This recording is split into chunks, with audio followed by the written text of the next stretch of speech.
জেলায় জেলায় সংকট সমস্যা, তা থেকে উত্তরণের চ্যালেঞ্জ আর সম্ভাবনার কথা তুলে ধরতে চলছে ডিবিসি এক্সপ্রেস।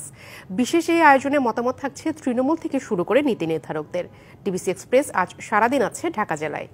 ডিবিসি নিউজের বিশেষ আয়োজন ডিবিসি এক্সপ্রেস। আজ সারাদিন আছি ঢাকা জেলার সাভার পৌরসভায়। সেখানে আসলে যেহেতু শিল্পাঞ্চল দেশের অন্যতম একটি পৌরসভা বলা যায়, সেক্ষেত্রে এখানে সাধারণ মানুষের যে ভোগান্তি রয়েছে, সমস্যা আছে, সেই সমাধানের উত্তরণে আজ সারাদিনে আসলে তুলে ধরার চেষ্টা করবো সেসব বিষয়।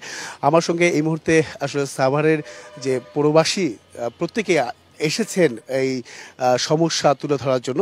স্বাগত প্রত্যেকে আপনাদেরকে ডিবিসি এক্সপ্রেসে।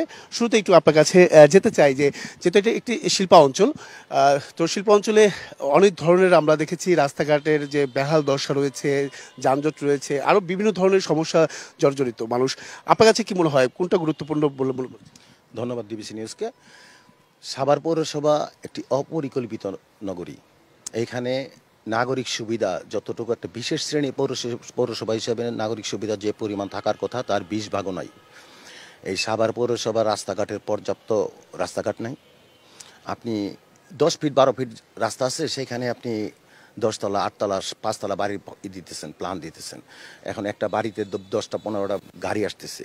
এই গাড়ি ধারণ করার মতো রাস্তা সাভার পৌরসভা নাই। আপনার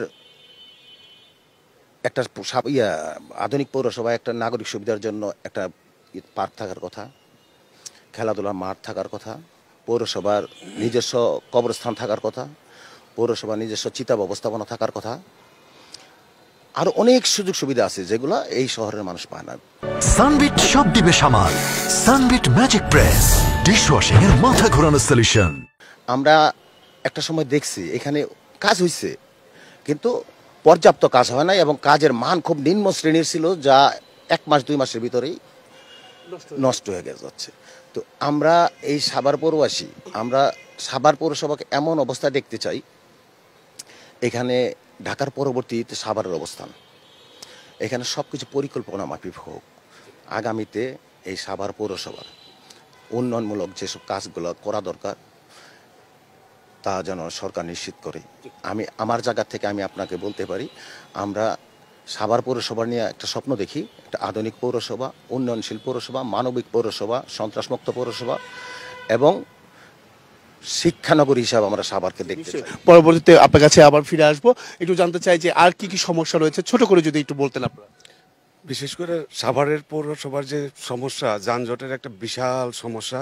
আমরা প্রতিনিয়ত বাসা থেকে যখন বেরোই, হাতে যানটা নিয়েই বেরোই, কারণ নিয়ন্ত্রণহীন অটোরিকশা এবং অবৈধ অটোরিকশা, এরা যেভাবে রাস্তা চলাফেরা করে, তারা যেভাবে রাস্তা অটোরিকশা চালায়, আমাদের আসলে সত্যিকার অর্থে মৃত্যুর সাথে পাঞ্জা লড়ে আমাদের এগোতে হয়। একটু জানতে চাই যে আর কি কি বিষয় আছে যেটা আসলে উন্নয়ন করা প্রয়োজন। আমি সবচেয়ে মনে করি যে সাভারের সবচেয়ে বড় সমস্যা মাদক। এই সাভারের প্রত্যেকটা অঞ্চলে ঘরে ঘরে প্রায় মাদক পৌঁছে গেছে। তো এখন জননেতা খোরশেদ আলম ভাই তার নেতৃত্বে তিনি 5ই আগস্টের পরে কয়েকটা কমিটি গঠন করে দিয়েছেন মাদকের বিরুদ্ধে। আমরা এর মাদকের বিরুদ্ধে সোচ্চার আছি এবং কাজ করছি। আমি সাভারবাসী নেতৃবৃন্দর কাছে আহ্বান জানাবো, তারা সবাই যেন খোরশেদ ভাইয়ের সাথে এক কাতারে এসে মাদকের বিরুদ্ধে সবাই সোচ্চার হই। একটু জানতে চাই আপনার কাছে। আমাদের সাভারে একটা বড় সমস্যা হচ্ছে, সেটা হচ্ছে ইফতেজিং এবং কিশোর গ্যাং। আমাদের সাভারের জনগণ এখন বাসার থেকে বের হইতে ভয় পায়। তাই সাভারের প্রশাসনের কাছে আমরা আবদার জানাবো যাতে সাভারের ইফতেজিং এবং কিশোর গ্যাং থেকে সাভারের। ধন্যবাদ আপনাকে।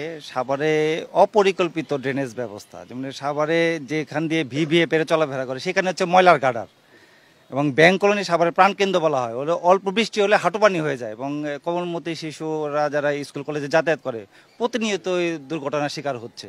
এবং এখানে একটা অ্যাম্বুলেন্স যে ঢুকবে সেটাও ঢোকার কোনো ব্যবস্থা থাকে না। বিগত 20 বছর যাবৎ এখানে কোনো কাজ হয় নাই। এবং আমরা ছোট্ট করে যদি একটু বলতেন, একদম 10 সেকেন্ড। আমরা আমাদের সাভারের মূল সমস্যাটা এখন দেখতেছি ছিনতাই। আমাদের রেডিও কলোনি, বাস স্ট্যান্ড, তারপর সাভার শিমুলতলা, আমরা প্রকাশ্যে বের হইতে পারি না। আমরা রাস্তায় বের হইলেই ছিনতাইয়ের কবলে পড়ি। আমি আমাদের প্রশাসন এবং আমাদের যারা সামাজিক মানুষ আছে, সাভারে যারা সচেতন, সকলের কাছে সকলকে নিয়ে আমরা এই ছিনতাইয়ের বিরুদ্ধে আমরা থাকতে চাই। অসংখ্য ধন্যবাদ আপনাদেরকে এতক্ষণ আমাদের সঙ্গে যুক্ত থাকার জন্য। পরবর্তী সংবাদ দুপুর 2টায় থাকছে ভিন্ন কোনো জায়গা থেকে আসলে সাধারণ মানুষের যে ভোগান্তি বা দুর্ভোগ সেসব বিষয় তুলে ধরার চেষ্টা করবো। সঙ্গে থাকুন ডিবিসি এক্সপ্রেসে।